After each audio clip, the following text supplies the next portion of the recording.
The Ghost of Tsushima's director's cut arrives on August the 20th, and the one thing that I think a lot of us are looking forward to is that Iki Island expansion, and today I wanted to look a little bit closer at it, take a look at some of the potential historical aspects that are going to be applied to it, and see how that can unfold within the story. We also have the story trailer to kind of try and aid us with it, as well as other promotional things that Sucker Punch and PlayStation have put out. So we're going to look at those today. Now, without further ado, if you do enjoy today's video, don't forget to leave it a nice, thick, and juicy like as always. And remember, if you enjoy this kind of content, you want more like it, don't forget to hit that big red sexy subscribe button right underneath the video. Also got to shout out my channel members. You guys help make these videos possible. If you want to join, get access to the exclusive perks that they get, and don't forget to check out the link in the description or hit the blue join button. Anyway, let's begin.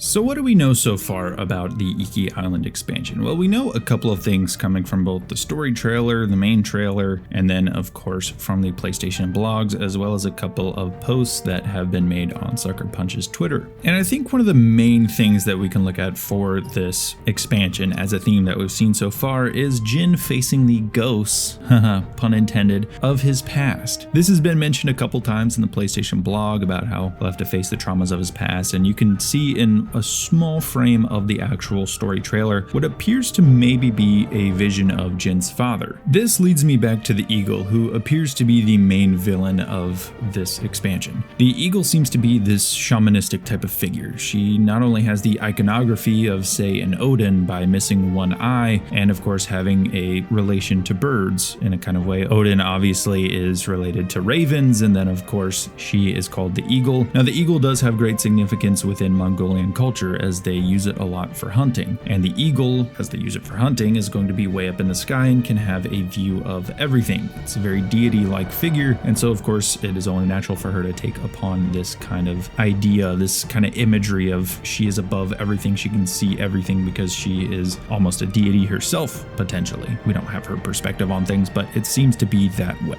Now we know Jin's big guilt and his big insecurity is of course the fact that he believes himself a coward for not helping his own father in his moment of need, and then of course his father dies. And not only does he believe he's a coward, but he does end up embracing becoming the ghost and, fighting in the shadows and whatnot. I'm sure his uncle, as we know he doesn't really approve of those sort of tactics, probably thinks of him as a coward, even if the whole island doesn't. They love the ghost. The one person in his life that means the most does think that he is a coward. So this is one of Jin's big insecurities. Now, I don't know if this expansion will take place early enough in the game, as we do know that Yuna will at least play some part in this, and this is supposed to take place at some point within the main story, not after, according to some of the articles and whatnot. So could this be at that point in the game where Jin decides to really embrace becoming the ghost? Because we know early in the game he is rather hesitant to the idea, and maybe this is the expansion that gets him over that insecurity and some of those childhood traumas and gets him to fully embrace becoming the ghost. So maybe something towards the end of the second act, maybe, or at least early in the second act. I think in that kind of an area might be about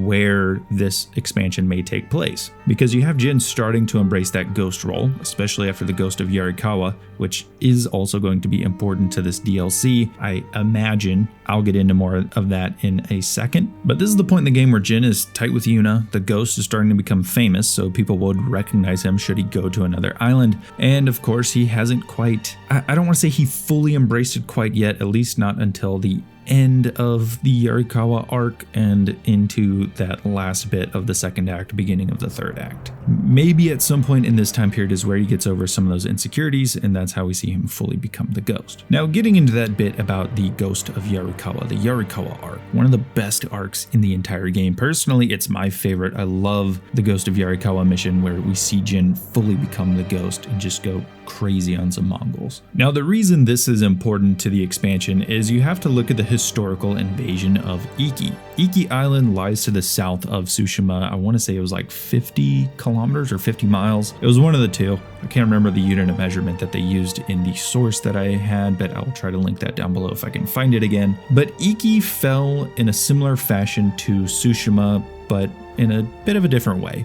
There was that same kind of famous last stand, and some people see Iki's last stand almost more famous than Tsushima's last stand. But in a different way, like the Yarikawa aspect of the main game, there was a siege on Iki Island, and the Jito was able to get a lot of the peasants of the island to come and help defend at this main fort on the island, and that is where they would do their last stand. Now, this is a little bit contradictory with how Sucker Punch seems to be taking it. Apparently, Iki is going to be a much more lawless land, so there probably isn't going to be a Jito that's beloved by everyone that is coming to his aid and thus resulting in a siege, unless Jin is able to come in and rally everyone and take that sort of position, and he gets them to, because we do see in a couple of instances of the story trailer, Jin seems to have some companions that are some of the peasants of the island, and maybe that does happen, as we also know that Fort Sakai is going to be a location on the island, so maybe one of the last bits of this expansion is going to be a siege at Fort Sakai where Jin rallies everyone on the island to help defend against a Mongol invasion. I think that'd be really cool. Not sure that the story actually lends itself to teasing anything like this, but it could be something cool in that way. Now, ultimately, this siege fails just because of the overwhelming number of Mongols and just a very undersupplied defending force who sent for reinforcements, but they never got there because of a Mongol blockade taking out the ship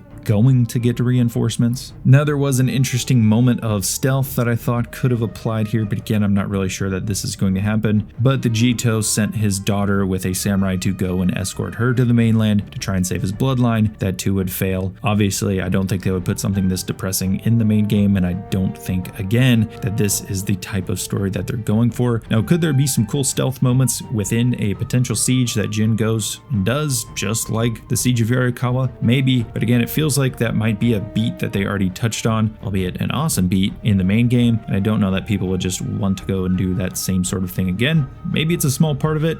You know, Fort Sakai is there, but I feel like Jin would be confronting his past at Fort Sakai more so than rallying the island to come and defend it. And then, of course, I don't think that Jin is going to burn himself alive like the actual Jito and his family did at the end of the siege when they did realize that they were going to lose. So again, I don't know that's really going to follow history like that. The main game, it really didn't follow history beat for beat. Obviously, you have the main instances like the Mongol invasion at Komoda Beach. That was something that did actually happen. But as far as a samurai that gets up after being totally annihilated with the rest of his brothers getting up and becoming the ghost, that wasn't exactly historically accurate. There was no Clan Sakai, there was no Lord Shimura, and there was no Khotan Khan. So you can see where the main game took a lot of those liberties, and I think a similar path is going to be taken here.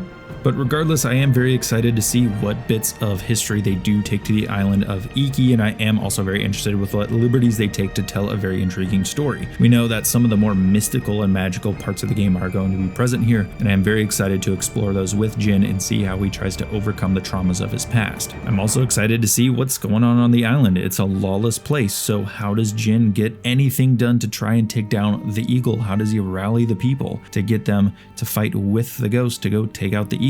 How does it happen? I'm very interested to see, and I can't wait for August the 20th. Let me know down below what you guys think of this story trailer. Let me know what you think of some of my theories. Anyway, thank you guys so much for watching, and I will see you guys in the next video.